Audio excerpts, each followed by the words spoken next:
Welcome, everyone.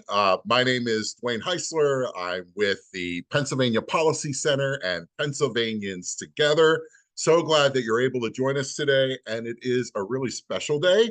And the reason for that is this is our first federal policy call, although we've had federal topics for sure with the Pennsylvania Policy Center. We do, and we'll hear later from my colleague Jeff about the calls that we do every month that focus on state issues and around the budget and all the things in Pennsylvania.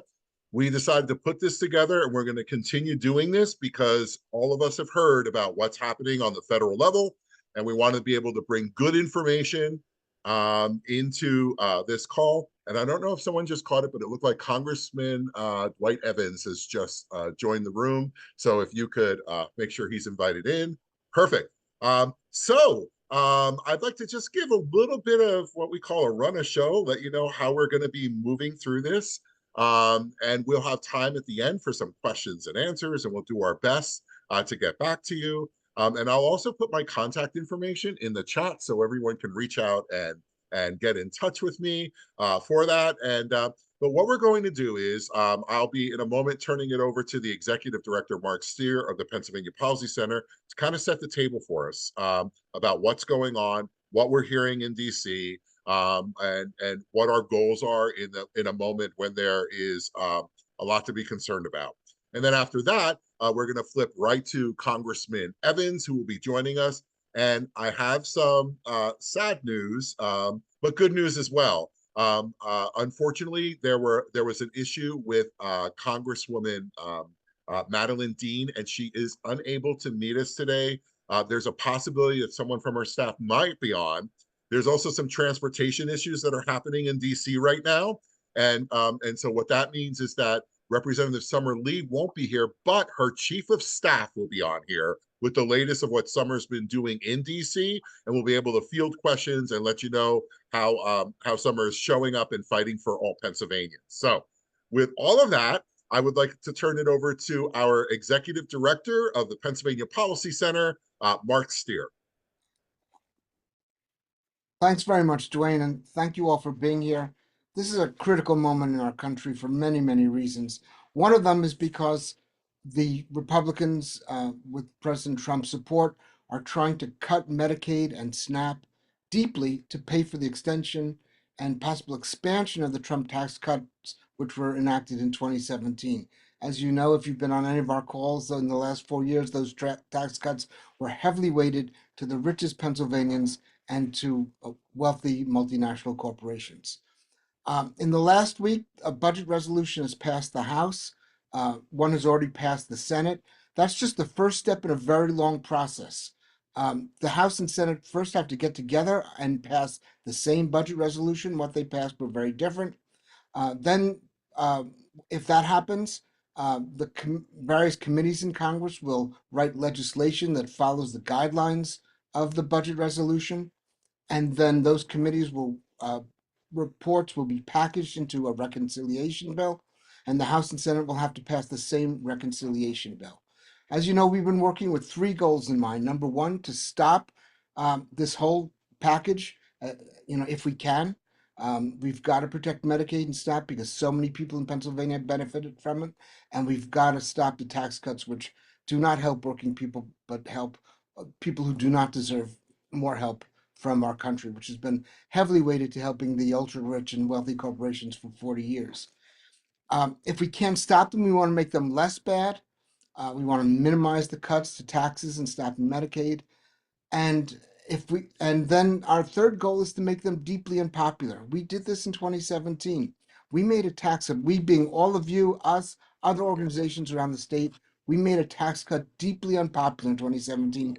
And that tax cut did give everyone a little bit. So if you think about it, it was a major achievement to make it unpopular by explaining to people just how much it was weighted to the very top. We're going to do that again this year, and hopefully that will have consequences for who's in charge of Congress later on. I'm very pleased to introduce Congressman Dwight Evans. He's been a friend of mine for a long time. We worked closely together when he was the Democratic chair of the House Appropriations Committee in the State House of Representatives, where he served for 30 years. In November 2016, he was elected to Congress. And I think recognizing his expertise in budgetary and tax matters, he was placed on one of the most important committees in the House of Representatives, the Ways and Means Committee, where he now serves. I just want to say one personal thing about Representative Evans. He is, in some ways, the most well-informed and deeply read politician I've ever met in my life. The first time I met him, he said two things. First, he said, "I don't have to get dressed up with a tie every time I come meet him in his office, so I'm not wearing a tie today." And then we talked about books about urban public policy, books that some I had read, some he had read, some we were both interested in. And I've been working on a paper on Philly tax policy in the last week, and I've been going back to some of those books we discussed and talking about some of the work he's done in community revitalization in the West Oak Lane area of Philadelphia on Ogontz Avenue. It's an impressive body of work over many years. And I'm very thankful that, number one, he's in Congress representing me. Actually, he's my representative and many of us. And he's sitting on this critical committee, which is going to play a major role in what happens over the next couple of months to our tax system, to Medicaid and SNAP. And without any further ado, let me turn it over to Representative Dwight Evans. Good afternoon. It's a pleasure to see you, Mark. I want to thank you for the invite to this call. The House Republican budget plan is extreme, but it is not law yet. First, I want to let you talk what's in it. When you compare the amount of the tax cuts for the rich and the Republican plan, it basically equals the total of the Medicaid cuts and the SNAP food cuts. They voted to take health care and food away from children, seniors, and working class Pennsylvanians to give the richest another tax cut. It reverses Robin Hood, cutting health care for over hundred thousands of people. And it's important to understand, Mark, what I just said. This is something that we cannot take for granted. And I applaud you, as usual, as long as I've known you, for taking the leadership. So I'm glad to join with you in this effort. We work together. Medicaid cuts could cost close to, it closed some hospitals in the state of Pennsylvania. The battle is not over. The Senate has not passed these cuts yet. And we have to send a message, but we have to work together. As a Democratic member of Congress, I get to ask, what can the average Pennsylvanian do to fight back? One important thing you could do is inform people. Keep people informed, Mark, just as you always have done. Educate people house by house, door to door, neighborhood by neighborhood. We cannot leave out anybody on this situation because we can win this and we will, but we need people. Maybe I live in a strongly Democratic district. So do you, and have my friends and family who live in other districts or states. For example, we have to call family or friends in Maine, North Carolina, and Alaska. These senators have key swing districts. And so here in Pennsylvania, we have two United States senators. We have Senator Fetterman and David McCormick, who's the new senator. We can't take anything for granted. We must do, as you putting together, we must always constantly be informed people. Something I learned from the late John Lewis. He learned that we need to be active and constantly not giving up. And he, in return, learned that from Dr. Martin Luther King. So I share with you, those are two of my favorite people. So I'm saying to you, it is possible we can do it. As a member of Congress, I can tell you, someone does not read and count these emails. If you live near an office for your senator, you can visit and express your opposition to these cuts through emails, texts, calling them up. I encourage people to always do that and take the initiative to do it. Always understand we have a role in this. Remember, we work for the people. The people don't work for us. it is important, Mark, as you expressed, that we hold everything accountable, even the gentleman who is president and his friend. We deal with him. And so I say that to you because it is still based on the Constitution. And it takes effort and work to make sure that we recognize our role and our function. So as a member of Congress and Senate, we work for you. And the Constitution gives you the right to tell them that what our government does. Donald Trump does not live in Florida, but you vote for the largest swing state. We're here in Pennsylvania, which is a very important state, is a state that we need not to take for granted. We need not to take, and I encourage people who are listening to this particular program that they need to stay engaged and not give up and do not quit. So I express to you, though it is a challenge, but we have seen some challenges in the past. We cannot let ourselves be distracted from this. So Mark, I say to you very sincerely, as I've always said to you, and I've known you a long time, and I thank you for all you have done politically in this stuff, and thank you for how you have supported me when I was chair of appropriation, and now that I'm in Congress. And you had some good people like Madeline Dean, Summer Lee, I know both. They are very good advocates. They both are good people, Mark. So we just have to work together. So I want to thank you for giving me this opportunity to say a few things, Mark. And unfortunately, Mark, I had to catch a train back to Philadelphia.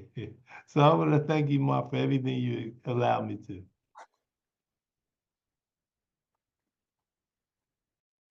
Thanks. Do you have a minute or two for a question?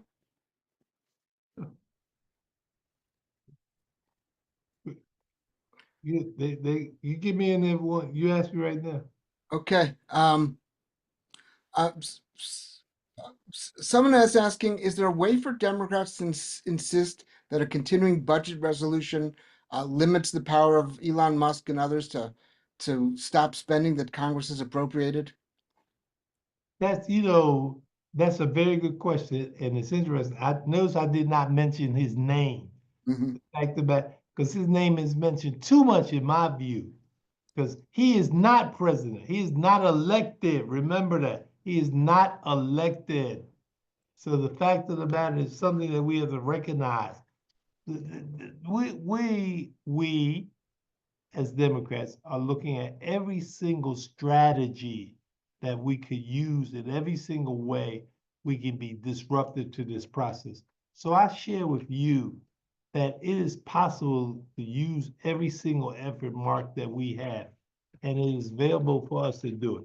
So Rose DeLore, who is the leading representative on our probation, is pushing for that. So I say that, and she's somebody who's from Connecticut. I know her extremely well. She is an appropriate, so she is pushing for that right now. So I say to Mark, look, we're looking at every single strategy we have. So nothing is off the table.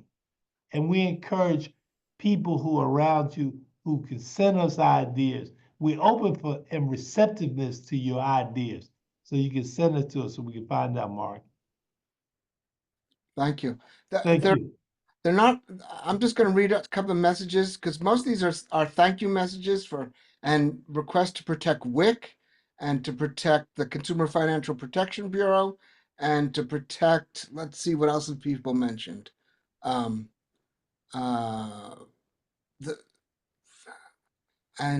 just not to give up. And there are a lot of thank you messages for you being here and for the work you're doing. I don't know. I'm not. Let's see if there's another question. Well, Mark, if I could announce this real quick, I'm having a town hall, as a matter of fact, tomorrow, March the 8th, a Saturday. I will have the governor of Pennsylvania and the deputy attorney general of Delaware and the attorney general and the ACLU will be on the town hall that I will have. So I encourage people telephone tower.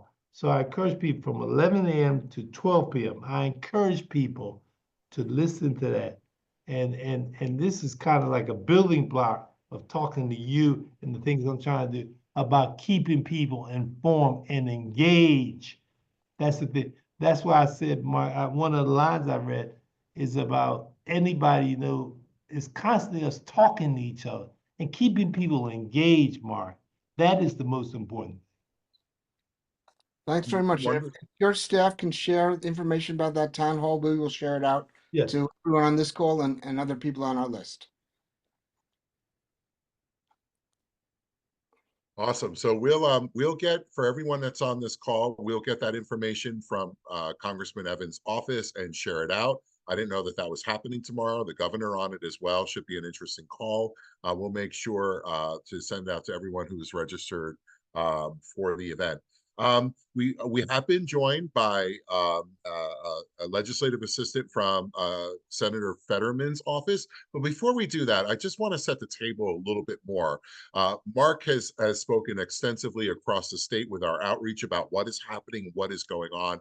And Mark, I wonder if you could talk a little bit, just a little bit, about like what Medicaid actually is for us. This is a safety net, and I know you have some numbers around like does the average Pennsylvania have Medicaid? How long are they on once they're on it? Like, to really frame that, because I don't think it's what everyone thinks about when we think about Medicaid.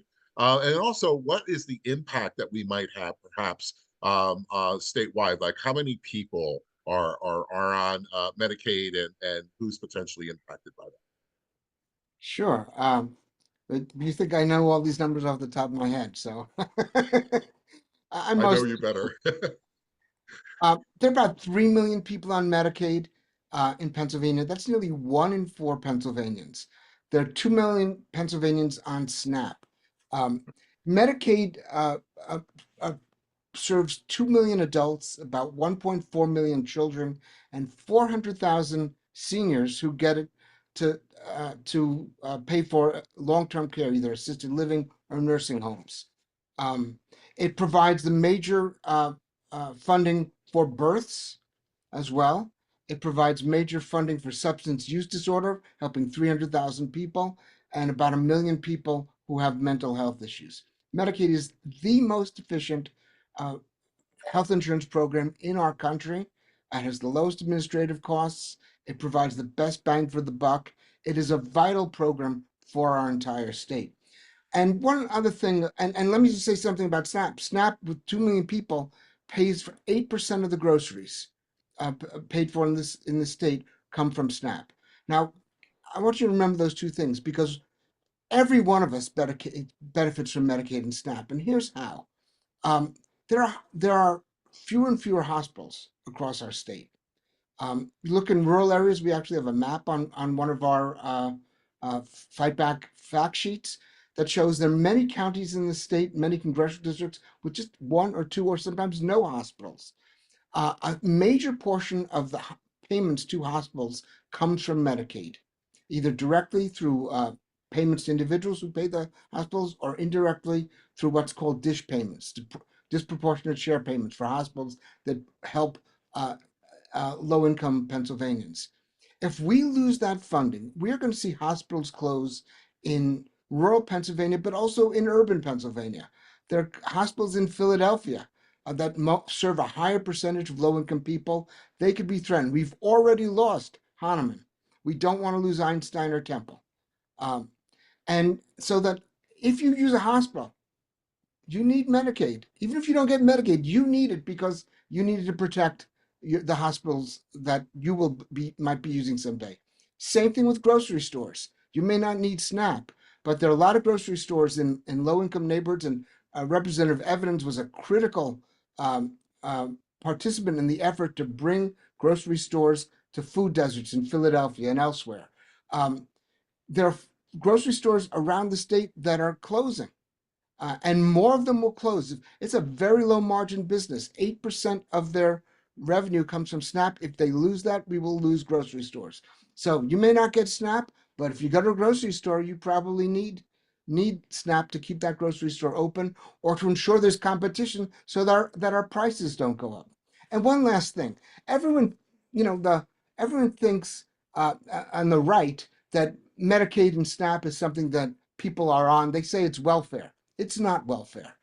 It's not something that people are on for a long time. The vast majority of people on both Medicaid and SNAP are on it for a very short period of time, 2, 3 years. They get on it if they've lost a job or if they've gotten sick and can't work, or they have to take care of an elderly relative or a child and can't work. They're on it for a couple of years. They get a new job, their family situation straightens out, and then they get off of it. But what that means is that while I can tell you that at any one time, about 3.3 million people in this state are on Medicaid, over the course of our lifetimes, 60 to 70% of us will be on Medicaid at some point. For many of us, it won't be until we need a nursing home. For other of us, it'll be because we have some difficulties in our lives and we need health insurance. So this is a program that benefits the vast majority of us, and the vast majority of us will be threatened, if not immediately, then somewhere down the road when we need Medicaid, when we need SNAP, and it's not there. So I hope that's the answers you were looking to for your question. But I just want everyone to know just how vital this is to everyone. That's really great, Mark. And that's exactly what I was looking for. When someone says the word Medicaid to me, I don't think of it. I always think of it as someone else that needs that. Even though as a kid I was on it, and same with SNAP. My family were on food stamps. But like you said, it's for a short period of time. It's when my dad lost his job and we needed it. It's a safety net for all of us. Any one of us on this call right now could have a severe accident or could lose their job and their insurance. And that's what the safety net is. It's our safety net. And let us not forget, they're threatening our safety net in order to send billions of dollars to billionaires.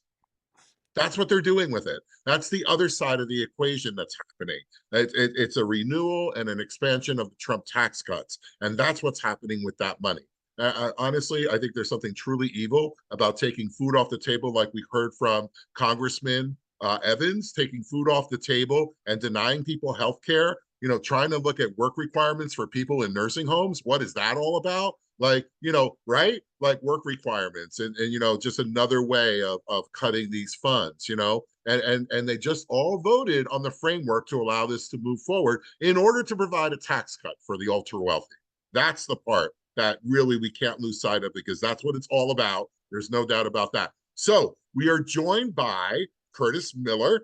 Curtis, I'll allow you to introduce yourself. I'm so glad you're here on behalf of Senator Fetterman, but let me just cue it up a little bit. I'm going to drop the quote in. When we first started working at this in the end of the year and the beginning of the year, because we saw the writing on the wall after the election, we got one heck of a quote from Senator Fetterman in support of SNAP. He was very clear about how he's going to do everything in his power to fight any kind of cuts that were going against that. Let me also say we've been doing these community conversations across the state, and on 2 of them, he has sent staff members to plug in to hear what people are saying about this. This is an issue that's very close to his heart, and I love the fact that Senator Fetterman can step up as a champion for us.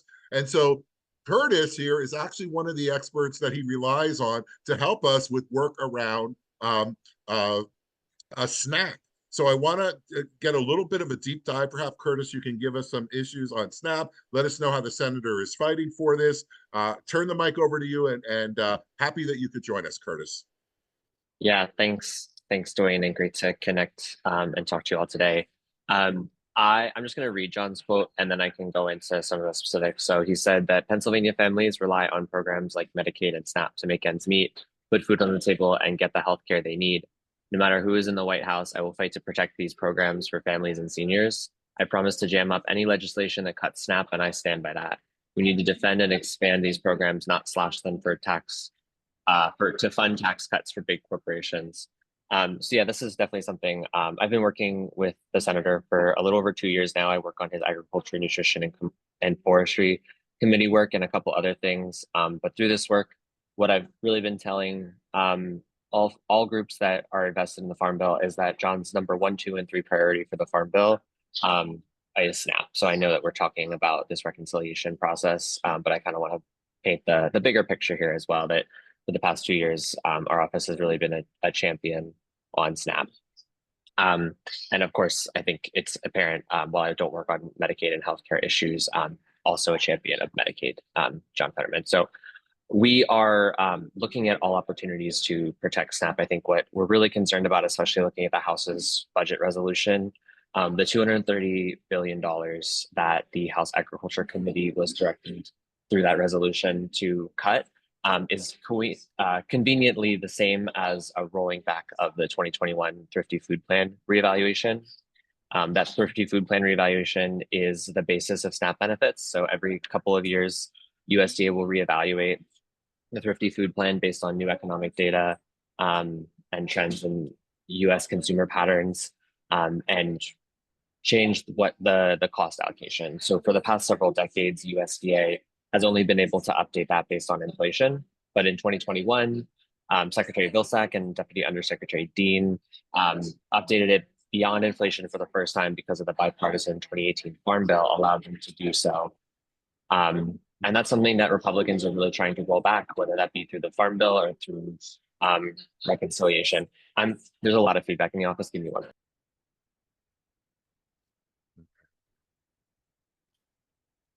Sorry about that. Oh, okay, you're okay. Go ahead. Yes, I had to. There's other staff in the room. So yes, they are looking to roll back the Thrifty Food Plan, which was the first time that SNAP benefits were increased beyond the cost of inflation in several decades. So I think it's really important to also contextualize what SNAP benefits are. Based on USDA's estimates, it's looking like the average SNAP benefit per month for a one person household is going to be less than $200, $199 per month. And for a household of four, it's going to be about $726 a month. So I don't know about you all, but I really can't survive on $199 a month for groceries, at least not in DC, and probably not in a lot of cities across Pennsylvania as well.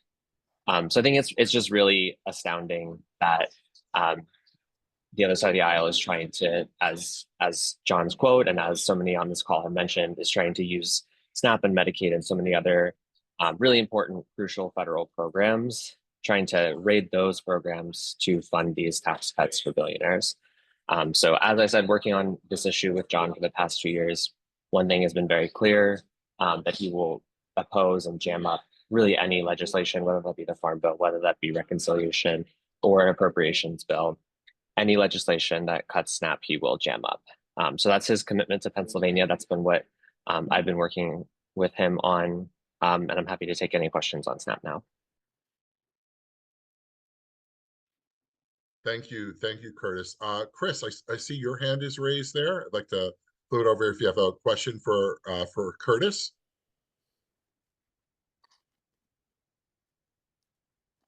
Okay, I got it. Okay.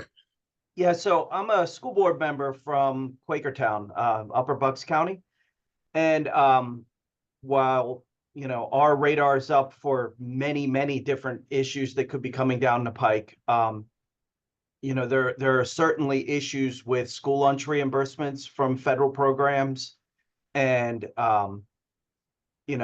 we also have issues with immigration raids possibly in schools, and what we can do to help protect students so schools can be a safe place for parents to send their children and not have to worry about, immigration officers showing up and pulling their students out or arresting parents when they're dropping off.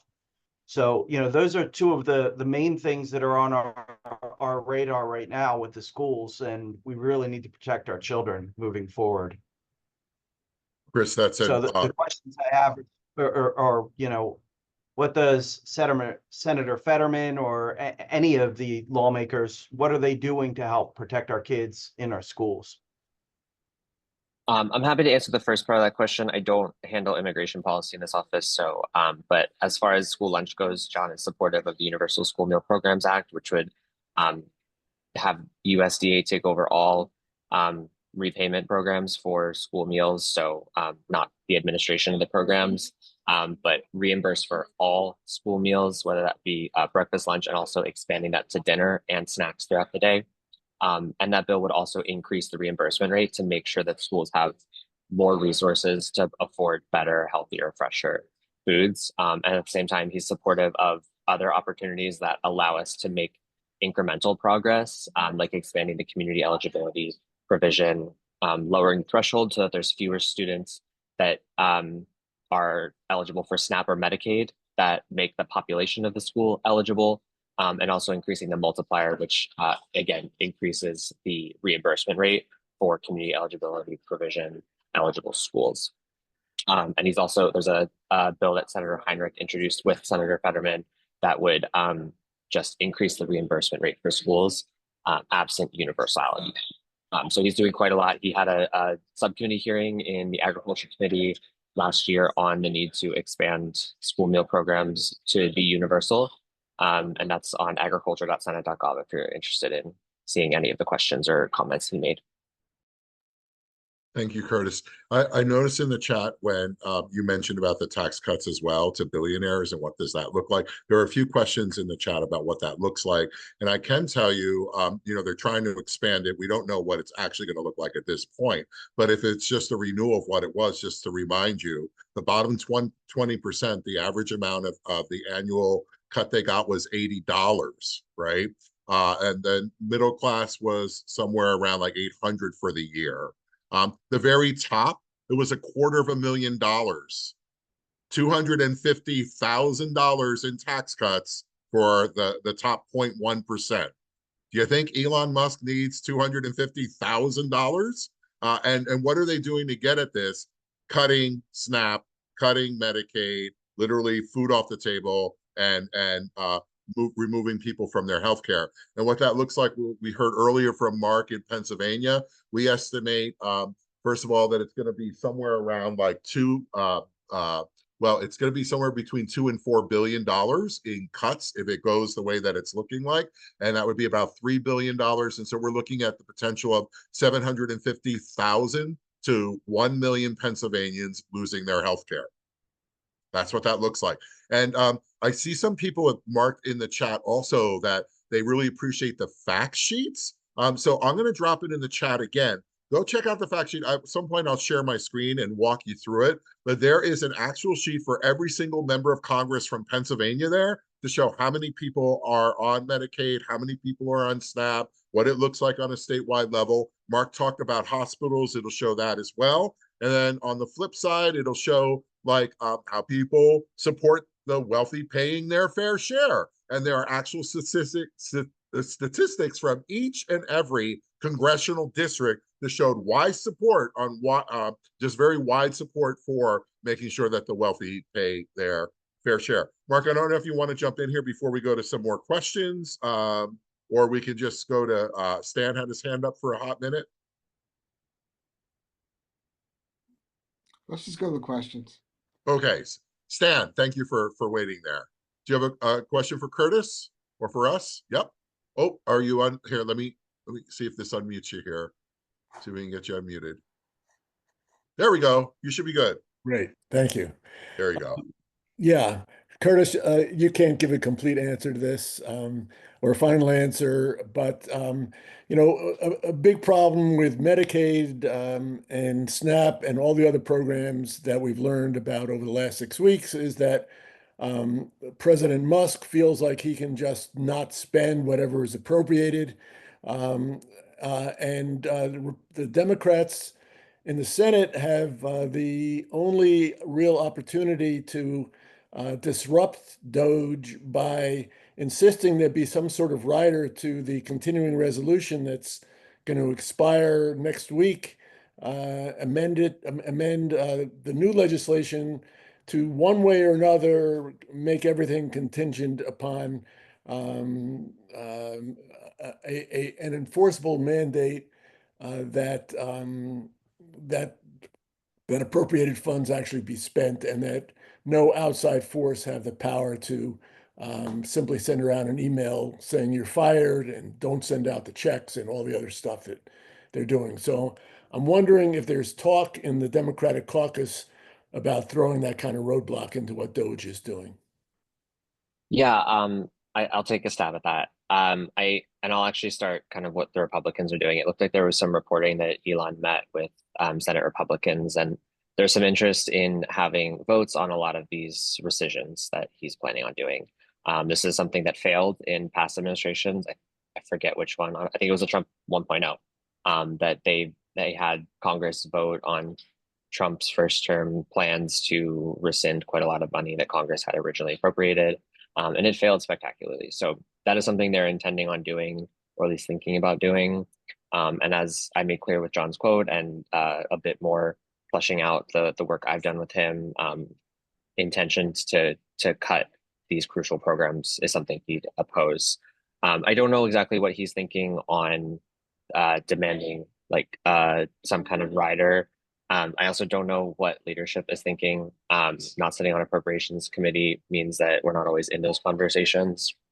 I think that I'll also say is that he's taking a very intentional approach to a lot of these things. He's definitely made clear, I think, after the Joint Address to Congress and some other things that he doesn't agree with all of the Democrats that are speaking out at every single thing that the administration does. So he's taking a very intentional approach, and that's not to say he's not addressing anything. He's demanding answers from Secretary Rollins about her decision to fire and lay off thousands of USDA employees that administer crucial federal programs like SNAP, or work on high path avian influenza issues.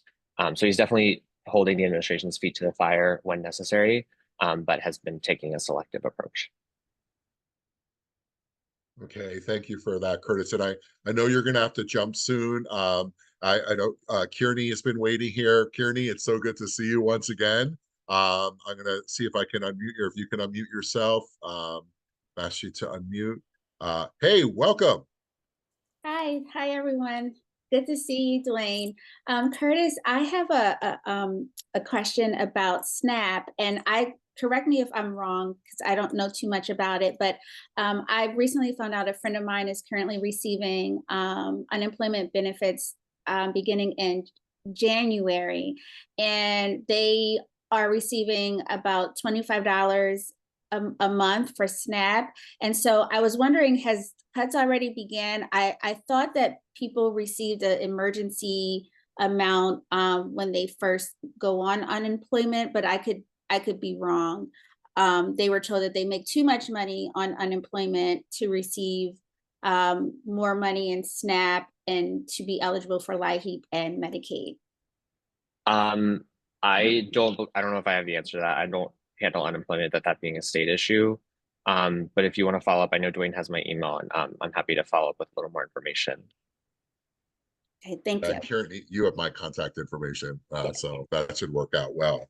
I see Leslie and I see Melissa. Leslie, I'm going to see if we can get you, see if you can get off of mute. Yeah, hi. Hi, Leslie. Curtis, I appreciate you coming on this call, but there's a lot of frustration about the senator. I'm somebody who's volunteered to get him elected as both lieutenant governor and as senator. But his pronouncements where he comes out and says, I'm not going to vote to shut down the government. I'm not going to vote against a clean CR. That's his only leverage at this point. That's the party's only leverage. And so you can say that he's taking intentional action and making intentional decisions, but that's not the way that those of us who were his supporters in the past see it. We think he's giving up all his ammunition, and really, I don't know. I called the office probably 3-4 times a week to express this never can get through. So I feel like we're being gaslit about what he's doing. I feel like his interviews to the New Yorker, his public statements all seem to only provide comfort to the Republican side, not to the base. So if he can't do the job, he should resign. If he doesn't have the spine for this moment, he should resign. I don't mean to be confrontational here, but after 2 months of this, I feel like he's not up to the moment. So can you persuade me that that's not true? Yeah, I think so. What I'll do is I'll actually take that more as a comment than a question, just because I think there's a lot in there. But I can definitely take that back to him. I'm sorry that you haven't been able to get through to our office. We definitely do have live calls. So I'd encourage you to continue trying, and you can definitely get through to our front office, and they'll be able to record the call as well. I do have to go for another meeting, but I really appreciate everyone's time and having me on today to talk about SNAP. Please continue to stay engaged with us. As I said, you can definitely contact our office through the means on our website. I appreciate the time. Have a good one, everyone. Thank you, Curtis. And let me also emphasize, I'm going to put my contact information in the chat too. So if there's any follow-up questions, we had over 200 people on this call. Please feel free to reach out to me, and I'll do my best to get them to Congressman Evans, to Senator Fetterman, and also to, although she couldn't be here, Madeline Dean, Congresswoman Dean. Melissa Robbins, hello. It's been a hot minute. Good to see you. Let me see if we can get your voice working here. There, you should be good. Yes, There you go. I'm Hey, good. Melissa. Hi, Dwayne. Long Hi. time no see. I So know. Good to happy see that you. you're here. So, my comment and my question was much like the previous speaker. We have to address the elephant in the room. After that, I don't know what we saw the other night with Trump on TV, but I was very disappointed to see our senator speak out against his Democratic colleagues for protesting. He literally spoke out against them, saying that their actions accomplished very little. So that was extremely disappointing because we need to know, even if you feel that way, that's a conversation that you have with your colleagues. You don't go to the New York Times or the Hill and put that out there as a public statement. So that doesn't necessarily give us faith in Senator Fetterman. And two, why is he the only sitting senator on the Democratic side to go and visit with Trump at Mar-a-Lago? What is that saying to us? He's not sending a message of unity or a unified Democratic Senate, and it just makes us question his loyalty to his base. We voted him there to stand with us and stand on our side of the issues, and we're just losing faith in Senator Fetterman, and we're not sure where his alliance lies. Well, that's certainly understandable. Absolutely, Melissa. And thank you for addressing the elephant in the room. What I can tell you is when I saw that happen, I redoubled my efforts to reach out to his office. And when I did that, because that was like in January when that happened, that was when I connected with his office and with his staff. And we also visited him in DC at the end of last year to talk about the issues of Medicaid and SNAP and the budget. And that was when we got that commitment. That was when we got that quote. So there was like this, okay, he's down there, but look at what he's giving me here kind of thing. But I can tell you that was the moment when it's just like, we need a champion here. And when we asked him to come together, he sent staff. He was here. He was, had a representation on this call, and he also showed up at two of our community conversations, in addition to the quote, which we were able to use and to publish and to get out there. So, and by the way, we made the same request of Senator oh my God, McCormick. It's hard to remember his name. I don't even, is he in the state today? I don't even know. It's hard to remember his name because he doesn't respond to anything, right? And so, that was where we redoubled our efforts and are doing that. And actually, all of our coalitions in Pennsylvanians together are working with every single representative. That fact sheet that I shared with you, that is in the hand of every single congressional office. Like, they know the numbers that are affected by there. This isn't a not knowing the facts. And the only thing I can point to, Melissa, when it comes to SNAP and Medicaid, he does have a legislative record, of and one of standing by that and fighting for that. Do you want to? Yeah, go ahead, Melissa. And this is hard. I'm not on Senator Fetterman's staff. I can't do that, but I want to do my best here, right? Yeah, you should be able to unmute. So, and the last question is, I have been working with Vicki Miller from Invisible Philadelphia, and collectively we're working to organize a people's town hall, and we'd like Senator Fetterman to come in person and answer to the people who won, gave him permission to access the ballot to run, and he also needs to answer to the people who hired him to do the job. So we're literally summoning him back to the state to stand and account and answer questions in front of the people who hired him. So if you're connected with the office, could you please, put me in contact, or Vicki? I do know Makisha, but we would like him to come after March 15th back to the state to participate in a people's town hall. Okay. What I'm doing is I'm putting my, so I don't forget, I'm putting my contact information in the chat. And Melissa, you bring up a really good point, and something that I want to let you know as well. We have been partnering on community conversations, town halls, on events. There are all kinds of groups out there that would like to have us come and share the information and what we know about what's happening in DC and to do this. So I just want to put that offer out to everyone on this call. If you're part of an organization that's digging into this work, if you're part of an association or whatever it might be, Penn Policy Center is here for you to get you the data, the information that you need. And I'm driving out west. We have two community conversations that we're currently scheduling, just locked in locations during the week when folks are on vacation, March 17th. We're actually looking at one potentially with Congresswoman Scanlon as well. That week, we're trying to lock down this information, but let's do this together, right? Like, I think this is how we actually move it forward, is by doing it together. So Melissa, how about you and I connect after this? And well, maybe not right after I got another call, but let's connect, Melissa. My contact information's in the chat, and anyone else, because I've worked with many folks on this call. I recognize a lot of names here. Mark, you've been hearing a lot of back and forth of what's happening here, the information we're disclosing. We have a few more minutes here. I'm going to queue up what the fact sheets look like so people can see what I've been referring them to, and see if I can share my screen and do that. But I thought maybe I'd flip it over to you for a moment to weigh in on the questions we've heard and what we heard from our congressional delegation.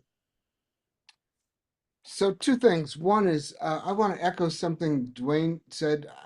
Like many of you, I'm disappointed with the tone and tenor of what Senator Fetterman has been doing. But at this point, with just one exception, I'm not unhappy with how he's voted and what he's been saying about the issues we've been talking about today and many other issues. I think we need to keep on him, and he's not the only one. I mean, there are a lot of Democrats who really, I don't think, have met the moment. The one statement he said that really disappointed me, and he said, "Well, we're not in a constitutional crisis." I very much think we are definitely in a constitutional crisis. When the President of the United States cuts funding, eliminates agencies that Congress has established and has funded, he is violating the Constitution of the United States. We don't have an elected king. We have a system of government in which, frankly, more of the power is in Congress than in the president, and that's where it should be. So that, because one person can't represent every single person in the United States. So I think we all need to be stepping up and talking about the constitutional crisis. And frankly, there's a connection between the constitutional crisis and what we're talking about today, the tax cuts and the cuts to SNAP. The reason they're trying to do things like violate the Constitution, stop spending, and deport undocumented immigrants, and do many of the other things they're doing, is because they're trying to distract us and trying to redirect anger against what are many bad economic circumstances for many people in our country, away from the real cause, to undocumented immigrants, or to money we sent to Ukraine, or foreign aid. The real problem for most of us economically is none of those things. In fact, those things are irrelevant. Immigrants contribute to our economy. Aid to foreign countries is a tiny percentage of the federal budget. Our real problem right now is that billionaires are sucking up more and more of what we all produce, the money that comes from what we all produce. Over the last 40 years, we've had a dramatic shift from rewarding work to rewarding wealth. And they're not happy. The billionaires are not happy with how far they've gotten. They want more. They want to keep taking more, and they want to cut spending. And they're not even happy with what's in this budget bill. They want to, strike down lots of other things in the federal budget and do it without congressional approval. So we all have to be working together at this moment to stop this tax cut and to stop the cuts to Medicaid and SNAP. But we have to remember, this is part of a much bigger attack on working people and on the middle class in this country. And we need to be recognizing that, talking about it, making clear that the constitutional crisis is also a crisis in our political economy and is directed by billionaires who are not happy with how much they have but want even more. So that's what I think we should be hearing from Democrats. That's what you're going to been hearing from us, and we're going to keep saying. And hopefully, the truth of politics in this country is it's very rare that political officials lead. Um, the civil rights movement was not led by any politician in the United States. The civil rights movement was led by Martin Luther King. The movement to create Social Security was not led by FDR. It was led by a man named Townsend, who created something called Townsend movements all over the country. Um, in our country, politicians tend to move to the middle. They tend to be cautious. The real energy for change in this country comes from grassroots organizations and we are not a grassroots organization, but we work with them in Pennsylvanians Together campaign. So if you want to see progress in this country, it's great to blame the politicians. But if you don't organize to push the politicians to do what they're not willing to do, we're going to let them, we're going to lose. The energy has to come from people like you working in organizations like ours and many others, because that's how we're going to save our country. So I know it's frustrating. I know it's really hard to see Democrats not standing up and telling the truth about what's happening in this moment. But you need to put aside that frustration. Find yourself some organization you can help with. I see Jessica Britton talking about Action Together and NEPA. They are the best grassroots organization in the state, and we have many good ones. There's One PA. There's Power. There's Pittsburgh United. I'm forgetting some of them. Find those organizations, join them, tell them to work with us on this campaign, and tell them to work with Planned Parenthood, Make the Road in Casa. Those are the organizations who are going to change this country. We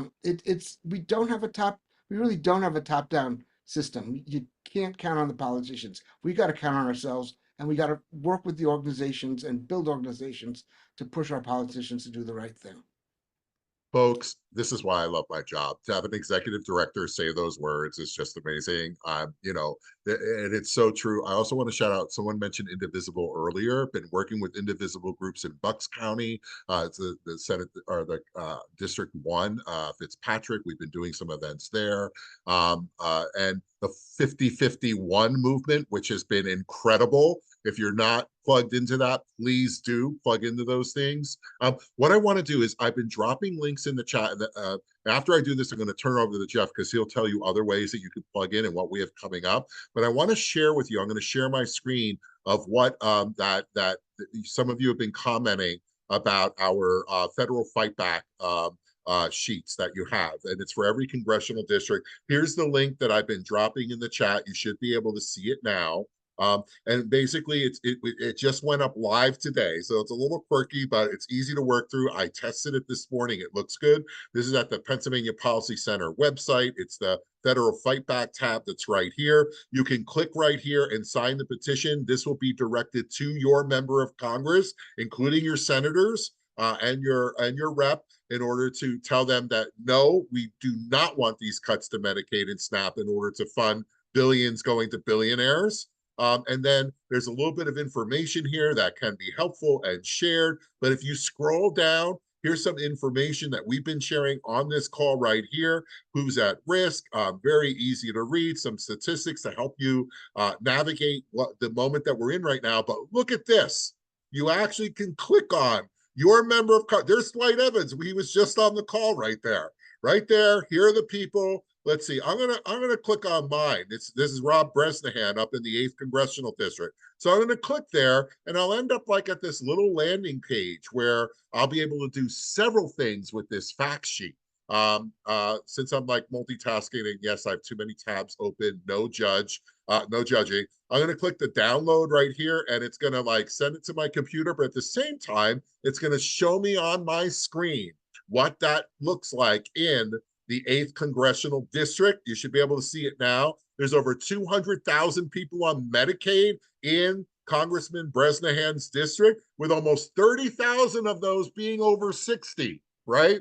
60. And then 88,000 that are kids or young adults under 21. This is the information. Here's the hospitals that Mark was talking about earlier. Here's how, like, we have like who are getting the tax breaks. That was a question you had, Ginny. I saw you down in Columbia County. You had that question. Here's all the people that think that wealthy people should pay their fair share.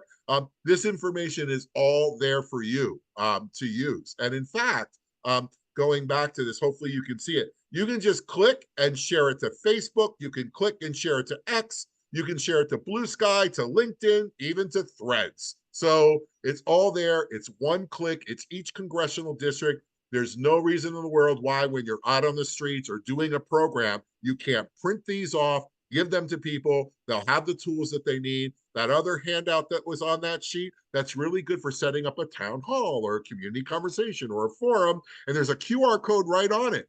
So they can scan, send their letter to Congress, and they can take it home with them and share with other people as well. We're trying to get as much information out there so that you can have the tools that you need in order to do what we heard from Congressman Evans and what we just heard from Executive Director Mark Steer about how this is on us. We need to be the ones that are lifting this up and taking this forward.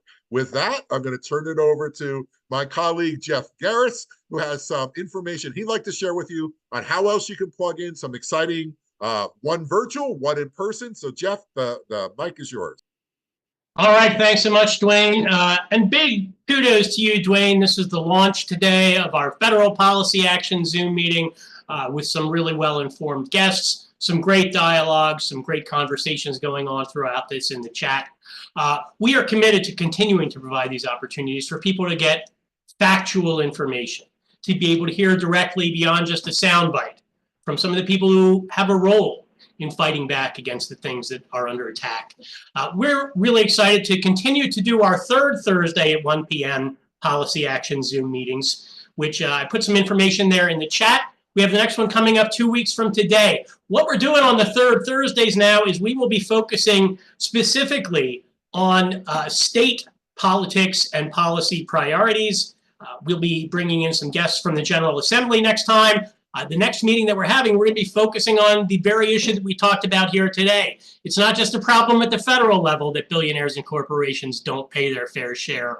It's a problem here in Pennsylvania. So we're going to be talking about efforts to make sure that they do pay something at least closer to a fair share of what the rest of us at least are already paying for them.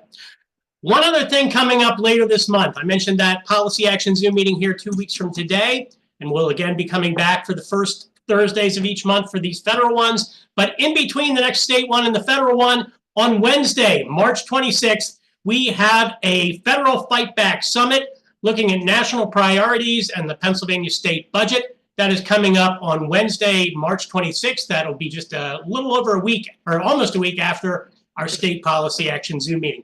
There's information there. You can register. This is going to be an opportunity to meet face-to-face with other folks from across Pennsylvania, to hear about efforts that are going on, to learn more about specific policies at the federal level and how they impact us here in Pennsylvania.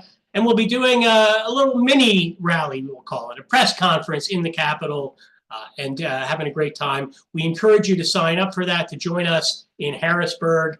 On that note, Dwayne, I'll turn it back over to you to wrap up. Thanks so much. Thank you. I want a big shout out for Wazi Mohammed, Chief of Staff for Congresswoman Summer Lee, who is able to jump on and stay here and get all this information. If Summer Lee is not a champion in DC, I don't know what one looks like, honest to God. And we're going to be working with them, hopefully, to set up a town hall like you're talking about, Melissa, you know, with Summer, with Congresswoman Lee, and everything that we can to help be a resource for the Congresswoman as well.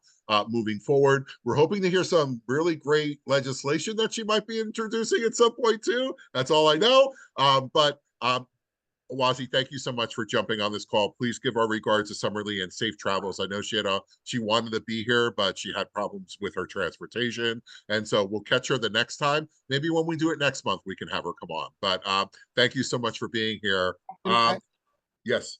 I just want to say, yeah, I mean, I know people are sometimes upset about Democratic politicians, and, you know, in a two-party system, they tend to move to the center, and particularly at the state level, But that's why I'm so grateful when we have a politician like Dwight Evans, who's always been on the progressive side, and Summer Lee is in his mold. I can't say enough about what a great representative she's been, both at the state level and in the United States Congress. She really has been pushing the envelope, and I really appreciate what she's been doing. And I hope those of you who are lucky to have her as your member of Congress are grateful to that, to her for being there, and I hope we will have her jump in with us on a call very, very soon. Well, thank you all. Thanks everybody for having us and letting us listen. And I know we can't get into it. We don't have time for us today. We're happy to join something in the future, but just wanted to know one thing we always end with after we talk about all the ways that they're harming us is how that core is just money and politics. Like we don't take corporate PAC money. We don't take any of this money. We want to ban super PACs. We need to stop it. We can't, billionaires, when you have policies that hurt all these working families, why would you do something so unbelievably politically unpopular? There's an answer to that. Our political system has been a bit hijacked and we all understand it. So folks looking to fight back on those issues, we have legislation, we have efforts in organizing, we're always looking for folks to support in addition to everything. And we co-sign all the stuff. Penn Policy Center, Mark, Dwayne, you guys have been saying today about the harms and what's at stake here and how we need to keep going. So appreciate y'all and thanks for inviting us. Okay, thank you very much. Check your inbox. We'll have some information for you. And Wazi, if there's a special message for Summer Lee that we can send out to everyone that was on this call, we'll be happy to lift that up. I apologize that I wasn't following my own runner show here. It didn't give you enough time here to plug in. So I want to make sure to make that up for you and Summer Lee. So thank you folks for joining us and look forward to the next event. Thank you all.